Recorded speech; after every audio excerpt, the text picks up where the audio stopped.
Phone tap కి గురైందా? Senior నాయకురాలు, మహిళా సీనియర్ నాయకురాలు కాంగ్రెస్ పార్టీలో మీ ఫోన్ ట్యాప్ కి గురైందా ఎలక్షన్స్ ముందు? మీకు అనిపించిందా ఎప్పుడన్నా? 100% ట్యాప్ కి గురైంది. కేసీఆర్ మీద తిట్టకుండా తిట్టిన నేను రేపు పొద్దున ధర్నాకు వస్తున్నా అంటే 100 మంది పోలీసులు బయట నిలబడతారంటే నా ఫోన్ ఎవరికి తెలుసు, ఎవరికి తెలీదు. ఈ చెల్లెళ్ళందరికీ నేను ఫోన్ చేస్తా రమ్మని చెప్పేసి.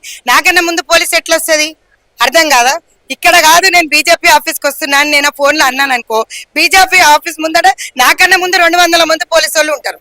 మీరు అర్థం చేసుకోండి. డీజీపీ ఆఫీస్కి వస్తున్నా అని చెప్పి సివిల్ సప్లైస్ ఆఫీస్కి పోయేదాన్ని నేను, ఎందుకంటే నాకు తెలుసు ట్యాప్ అయిందని చెప్పి. నేను చెప్పకపోవచ్చు, కానీ గుండె ధైర్యం ఉన్న కార్యకర్త, కాంగ్రెస్ కార్యకర్త ఎప్పుడు భయపడరు.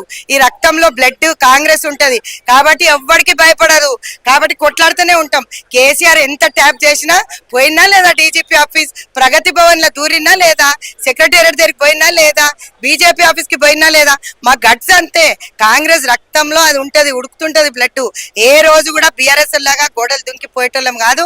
లేకపోతే పిల్లి మాటలు మాట్లాడి ఈ విధంగా ట్యాపింగ్లు చేసే నైజాం మాకుండదు, నా ముఖ్యమంత్రికి ఉండదు, మాకుండదు. మేము ఏదన్నా ఉన్నా కూడా ఏ ఖబర్దార్ దేఖ్లేంగే చల్ ఆజా అంటాం మనం.